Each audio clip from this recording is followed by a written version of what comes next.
So, what is the main phases of conduct of risk-based audit? So, the risk-based audit, that is a risk. The what is the main phases? There are three phases actually, three, four phases. The main phases of conducting the risk-based audit is the risk-based audit is approach to audit that analyzes audit risk and sets materiality threshold based on the audit risk analysis and develop an audit program that allocates higher portion of audit resources to high risk area. What does it say? So main phase of audit risk. So the audit risk is there. Now what is the main thing? The audit is to give opinion. So when giving the opinion, we need to how we can give opinion. We see the documents in the dealing the documents or the audit resources. We will see that and we will see so that this area compulsory, this area optional. Compulsory area no problem. Optional area when we take, we can do sampling, large volume. So when there is a large volume, we will say materiality will fix. That what is materiality? So this is the materiality fixed based upon the previous engagement. So 20,000, 30,000, 1 lakh on this area we fix it.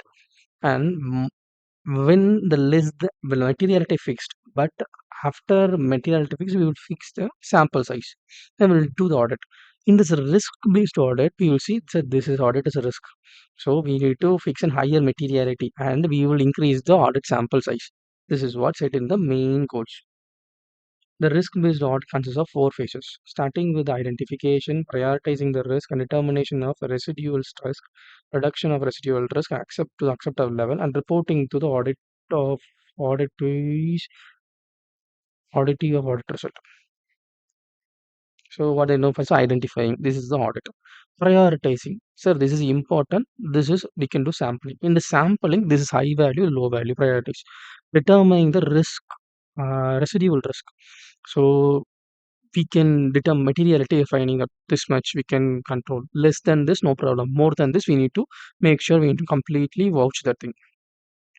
Then reduction of residual risk to acceptable value. So we fix the materiality, but the materiality should be somewhat professional level.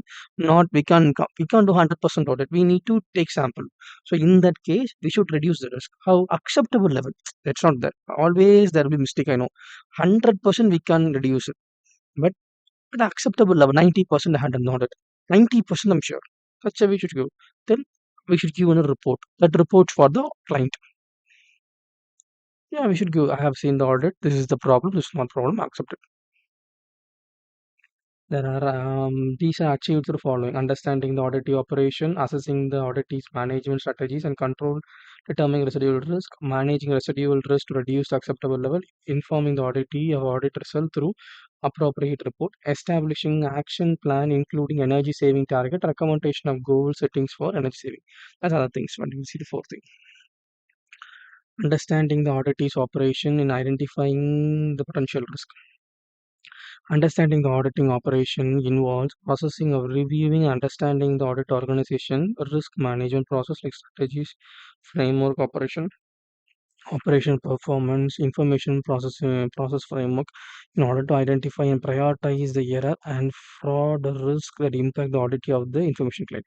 So mostly they see this is the organization, this is what they function, this is the strategy they use, and this is where they operate, this is the performance review, this what we need to prioritize. This is the way we should reduce the error. Such a way think it out.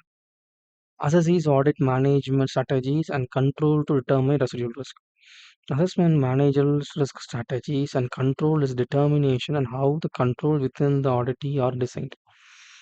So in this case, how we design the audit based upon the client's strategies.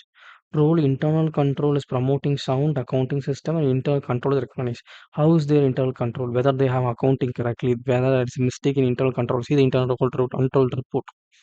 Plus, a SAI should evaluate the effectiveness of internal control, determine the extent in which reliance can be placed upon, and conduct a substantial test. So, we should, if you think you need to know about the internal control, you can more take some 2 3 tests. That's fine. Second, manage residual risk to reduce acceptable value. The management of residual risk are required to design and execute the risk reduction approach that is efficient and effective to bring down the residual risk to acceptable level. Always we should. The goal is to conduct the audit to give an opinion, but while doing the audit, we should not increase the risk. To take a sample size to reduce the risk to substantial low level. So this involves design and executing necessary audit procedures and substantive testing to obtain evidence to support the transaction and its balances. What is the transaction? What is the balance? All the supporting documents are there. Bank transaction, a bank account. Cash book na cash vouchers. Purchase na purchase bills. Sales na sales receipt. Sales like a purchase should be there. Such a thing. More resources should be allocated to area of high audit risk, which is earlier known through analytical procedure undertaken. So analytical procedure now we will go through previous books, previous audit report, internal audit report. These are reports we will see and we'll find that this is a problem. So based upon the problem, we will give one solution. So they will have raised a solution. That solution we should take and we should see whether the solution is good or not. Professional judgment. While implementing it, we can say this is high audit risk, so the sample size increase it. Do 100% audit there. No 100% audit such a way. Inform the auditee of an audit results through appropriate report. The result of audit shall be communicated by the auditor to an audited entity. So after doing the audit, we should say the management said we have conducted the audit. This is the observation. What is your opinion? The auditor must immediately communicate to the auditee reportable condition that has been observed even before completion of the audit, such as weakness in the internal control system, or deficiencies in the design and operation of internal control that affect the organization ability to record, process, summarize, report financial data. You should give financial report, that is paka. But one thing we should give before the audit report, that is what, if there you find any deficiencies in system, you definitely should uh, inform to the management before the audit report, because a deficiency may lead to financial loss. So if you find some deficiency, don't wait for a long time. Say it immediately.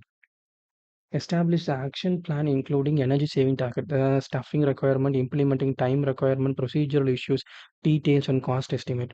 These are they have a plan. In that plan, if you find some errors or some problems, so they can improve there, you can give the comment of it. Recommendation and goal settings for energy savings are record keeping, reporting, energy accounting, organization requirement, communication and public relations.